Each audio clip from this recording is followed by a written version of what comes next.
Bonsoir, bonsoir Monsieur Dréhem. Permettez-moi tout d'abord de vous remercier chaleureusement pour l'accompagnement médiatique que vous ne cessez d'assurer pour toutes les activités que nous organisons. Comme vous le savez, nous venons d'organiser une école d'astrophysique. C'est l'Aras Astronomica School for Astrophysique, ou l'école internationale de l'association arabe d'astronomie, qui porte le nom de Jamiya al-Falakiyya al-Arabiyya en arabe. C'est une école que nous organisons chaque année. Cette année, nous avons été contraints par le problème de la pandémie du Covid de l'organiser en virtuel. Et ça s'est très, très, très bien passé. Cette édition a été organisée avec l'accompagnement de l'équipe américaine de Harvard, principalement du projet du télescope spatial Chandra. C'est un télescope qui observe dans le domaine des rayons X. Et il y a eu donc une dizaine de cours assurés par les chercheurs de cette équipe-là, donc de ce télescope, avec des séances de travaux pratiques et d'accompagnement des étudiants pour le traitement des données issues de ce télescope. C'est une école cette année qui a été organisée aussi avec le concours et avec la participation du Centre national de recherche en astronomie et en géophysique, NRIAC, en Égypte, lieu où on devait organiser en présentiel cette édition. Alors, cette édition est en fait la 5e édition. La première a été organisée à l'occasion de la création de l'Association d'astronomie arabe au Maroc en 2016. La deuxième a été encore organisée au Maroc à Ifrane avec le concours de l'université Al-Akhawi. Nous l'avons organisée dans les locaux de l'université Al-Akhawi. La 3e édition a, elle, été organisée au Liban, à Beyrouth, avec le concours de l'université américaine de Beyrouth. Et la 4e a été aussi organisée en Égypte l'année dernière, avec au Caire, et plus particulièrement à l'observatoire où il y a le grand télescope égyptien de 2 mètres, le télescope qui se trouve à Kratania. Les Égyptiens ont tellement été satisfaits donc, de la 4e édition qu'ils nous ont demandé de répéter la 5e édition avec eux. Voilà donc pour ce qui est des écoles qu'organise l'association. Mais l'association ne fait pas qu'organiser des écoles, et elle intervient dans plusieurs domaines relatifs à la recherche scientifique, et ces activités sont principalement dirigées vers les pays du monde arabe et vers les chercheurs issus de cette partie-là du monde. Alors évidemment, la recherche n'a pas de frontières. Nous avons décidé de créer cette association pour apporter notre concours et notre aide aux jeunes chercheurs issus du monde arabe qui, comme vous le savez,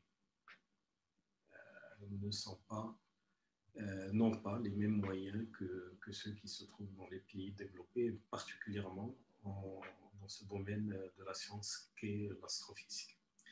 L'association a été créée, comme je l'ai dit précédemment, en 2016 au Maroc.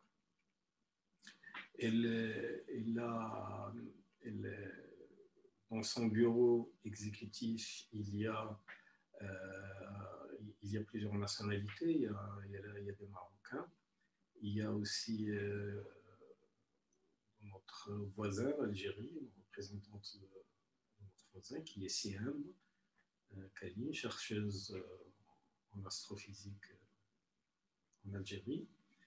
Il y a une représentante libanaise qui se trouve en ce moment aux Émirats arabes, une chercheuse aussi. Il y a une chercheuse égyptienne, Hedia, qui appartient, qui est en fait responsable d'un laboratoire au centre de recherche astrophysique et géophysique, et ça présente. Il y a une représentante du Koweït également, et une chercheuse en astrophysique, et il y a un représentant de nationalité marocaine, mais qui est établi au Canada en ce moment, et puis un représentant palestinien qui est actuellement établi à Boston, à Harvard, à l'université de Harvard. Donc, c'est la constitution de l'équipe actuelle qui dirige l'association.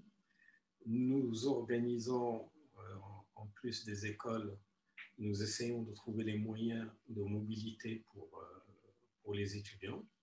Et depuis sa création, l'association a pu assurer plusieurs échanges, plusieurs mobilités pour les étudiants, notamment, principalement à l'université de Harvard, dont 2 Marocains en particulier qui ont pu, des doctorants qui sont inscrits à l'université radicale de Marrakech, qui ont pu effectuer des stages donc, à Harvard et qui continuent leur recherche avec des correspondants de cette prestigieuse université. Nous essayons aussi de développer nos activités vers la traduction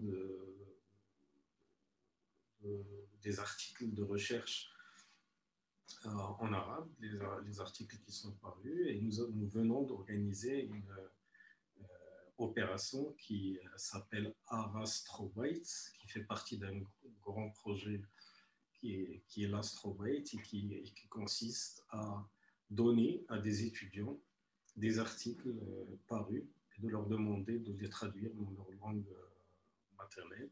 C'est une opération qui connaît beaucoup de succès. Nous avons aussi comme principale activité d'organiser des workshops scientifiques. Nous prévoyons d'ailleurs d'en organiser plusieurs dans les années à venir.